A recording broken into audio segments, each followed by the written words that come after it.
ejaan yang disempurnakan. Nah, sejarah ejaan yang disempurnakan bermula dari pembentukan panitia ejaan oleh Departemen Pendidikan dan Kebudayaan pada tahun 1966 dan kemudian disepakati bersama dengan Malaysia pada tahun 1967. Konsep ejaan ini dimatangkan dalam Seminar Bahasa Indonesia di Puncak pada tahun 1972 dan secara resmi diberlakukan pada tanggal 16 Agustus 1972 berdasarkan keputusan Presiden nomor 57 tahun 1972.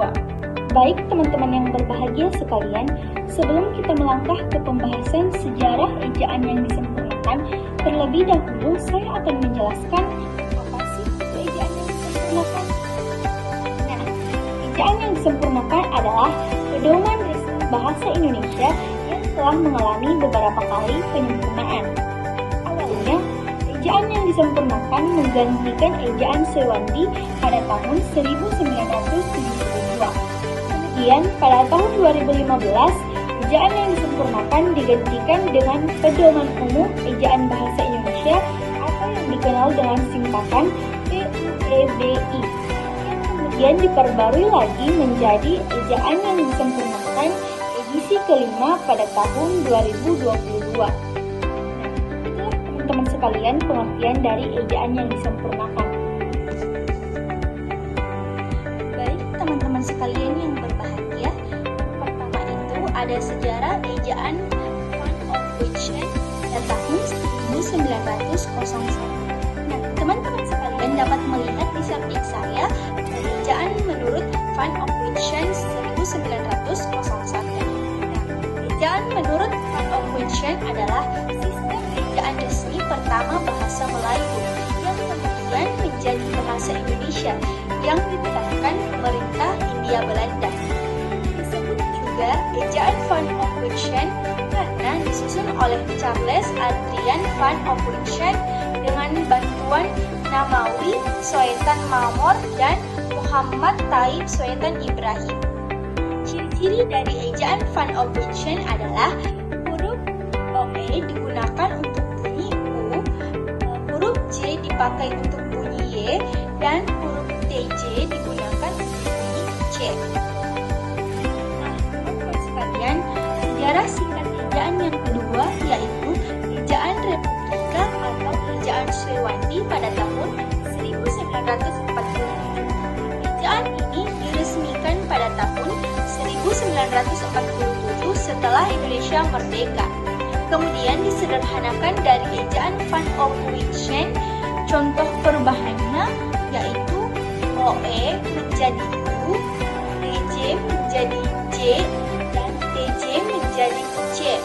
Nah, itulah teman-teman sekalian ejaan Republika atau ejaan Sewandi. Nah, selanjutnya teman-teman, saya akan membahas mengenai ejaan yang ketiga, yaitu ejaan yang disempurnakan pada tahun 1972.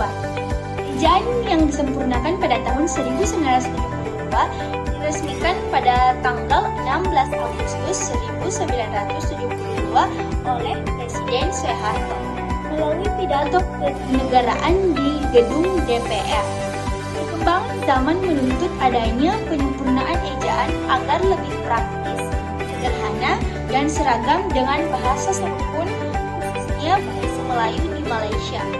Ciri-ciri dari ejaan yang disempurnakan ini adalah TJ berubah menjadi J, TJ berubah menjadi C, J berubah menjadi Y, dan NJ berubah menjadi NY.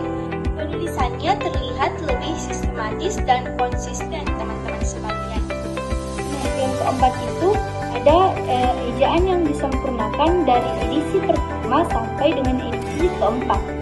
Nah, yang pertama itu saya akan membahas edisi pertama pada tahun 1972.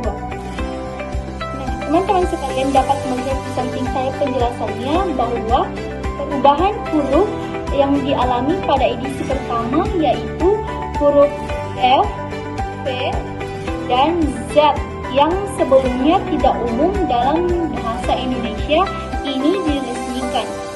Adapun perubahan konsonan dengan huruf TJ diubah menjadi C, DJ diubah menjadi J, dan CH diubah menjadi KH. Kemudian perbedaan imbuhan dan kata depan. Penulisan di sebagai imbuhan misal dibeli dipisah serangkai, sedangkan di sebagai kata depan dengan contoh di rumah ditulis terpisah. Nah, teman-teman sekalian dapat melihat contohnya yang ada di samping saya. Edisi kedua pada tahun 1988. Fokus utama pada edisi kedua pada penyempurnaan buku-buku pedoman sebelumnya dan menambahkan materi seperti penulisan instruksi serapan, penggunaan tanda baca, dan unsur kata, semisal kata ulang. Penyempurnaan edisi ini dianggap terlalu banyak dan menyebabkan banyak terjadi kesalahan pada pembacanya. Edisi ketiga. Nah, edisi ketiga ini lebih memperkenalkan beberapa perubahan ejaan seperti pengelompokan gabungan huruf konsonan yakni KH, NG, NY, dan SY, dan penggunaan tanda miring ganda untuk membatasi penggalan kalimat, teman-teman sekalian. Selanjutnya, edisi keempat pada tahun 2015. Pada tahun 2015, ejaan yang disempurnakan diubah menjadi ejaan bahasa Indonesia atau yang disingkat dengan EBI melalui Peraturan Menteri Pendidikan dan Kebudayaan Nomor 50 Tahun 2015. Edisi ini lebih berfokus pada penyederhanaan dan adaptasi. EBI dianggap sebagai penyederhanaan akhir dari ejaan yang disempurnakan sebelum ejaan edisi kelima. Baik yang terakhir ada ejaan yang disempurnakan dari edisi kelima pada tahun 2015 sampai tahun 2022. Pada tahun 2015, nama berubah menjadi PUEBI atau Pedoman Umum Ejaan Bahasa Indonesia, diterbitkan oleh Badan Pengembangan dan Pembinaan Bahasa dan diperbarui dan disempurnakan secara berkala. PUEBI edisi kelima diterbitkan pada tahun 2022, teman-teman sekalian.